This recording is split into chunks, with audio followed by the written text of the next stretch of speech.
Hello दोस्तों, आपके अपने चैनल स्मार्ट स्टडी 78 में आपका स्वागत है। कैसे आप सभी और आपकी होली कैसी रही? आई होप अच्छी रही होगी। आज हम बात करने वाले हैं कि सीटेट की जो आंसर की है वो कब तक आ सकती है और आपका रिजल्ट कब तक आएगा और नॉर्मलाइजेशन कितने का हो सकता है या होगा या नहीं होगा, इस पर हम बात करने वाले हैं। तो सबसे पहले हम बात करते हैं आंसर की के बारे में। तो आंसर की जो थी वो आपकी अभी तक नहीं आई है, काफ़ी वेट चल रहा है। देकर आए उनको वेट ही है कि आपके आंसर की कब तक आ जाएगी। वैसे तो सीटेट की अकॉर्डिंग देखा जाए तो इस बार काफ़ी लेट है, तो इसकी जो आंसर की है वो कब तक आ सकती है। तो सबसे पहले मैं बात करती हूँ जो आपकी आंसर की है वो क्यों लेट हुई है, क्योंकि जब आपका सीटेट का जो एग्ज़ाम हुआ था 7 और 8 फरवरी को, तो आपके जो हमारी वैशाली जो 2 सेंटर ऐसे थे जहाँ पर आपका एग्ज़ाम नहीं हो पाया था, तो मतलब 2 सेंटरों पर आपका एग्ज़ाम नहीं हो पाया था। इस वजह से आपकी जो आंसर की है वो काफ़ी लेट हो रही है, क्योंकि उनका जो एग्ज़ाम हुआ था वो आपका 1 मार्च, यानी कि जो आपका जो 2 सेंटरों पे एग्ज़ाम नहीं हो पाया था तो आपका 1 मार्च को उनका एग्ज़ाम हुआ है। इस वजह से आपकी आंसर की नहीं आ पाई है। तो अब आपकी आंसर की कब तक आ सकती है, इस पर हम बात कर सकते हैं। तो आपका जो यानी जिनका एग्ज़ाम हुआ है उनकी आंसर की बची है, यानी कि दोनों के साथ ही आएगी वैसे तो आपकी आंसर की कब तक आ सकती है। तो आपकी आंसर की इस बार यानी कि इस 10 तारीख से पहले या आपकी 10 तक आ सकती है, पूरी उम्मीद है, क्योंकि 10 तारीख तक आपकी कोई बीच में आपका फेस्टिवल भी नहीं है।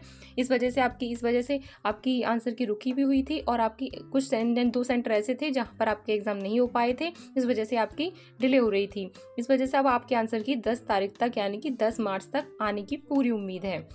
हम बात करती हूँ मैं रिजल्ट की, तो आपका रिजल्ट जो है कब तक आ सकता है।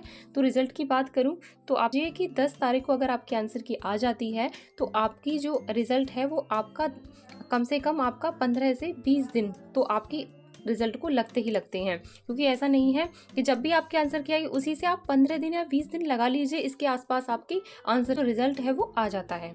ये आपकी और आगे मैं बात करती हूँ कि नॉर्मलाइजेशन कितने का होगा भी या नहीं होगा। देखिए जिस भी यानी कि जितनी भी शिफ्ट हुई हैं अब तक भी जैसे होती हैं, पिछली लास्ट सीटेट में भी आपकी शिफ्ट हुई थी, वहाँ पर आपका ज़्यादा नॉर्मलाइजेशन नहीं हो पाया था, क्योंकि ज़्यादा का तो होता नहीं है, क्योंकि आपके क्वेश्चन को मानते नहीं हैं। अगर आप आपत्ति भी लगाते हैं तो उस टाइम भी आपके वो क्वेश्चन को नहीं मानेंगे।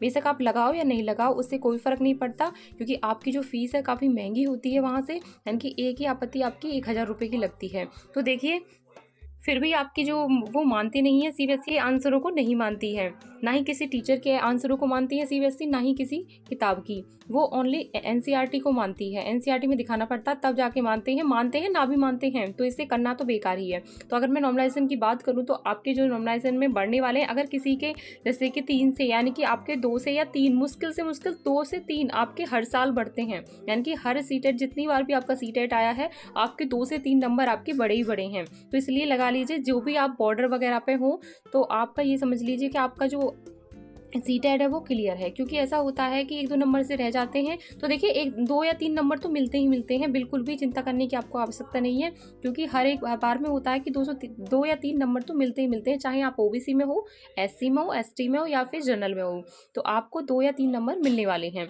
ये निश्चित हो जाइए, क्योंकि हर साल मिलते हैं ये। और आप सबने अपनी यूट्यूब वगैरह से मिलाई भी होगी। देखो ऐसा तो है नहीं, उनकी आंसर की में और यूट्यूब पे सभी टीचर जैसे कराते हैं वो अपनी तरफ से तो बेस्ट ही देते हैं, लेकिन वो मानते नहीं है, यानी सीबीएसई मानती नहीं है, तो आपके ऊपर नीचे हो सकते हैं, यानी कि नंबर ऊपर नीचे हो सकते हैं, उसका भी आपको ध्यान रखना है।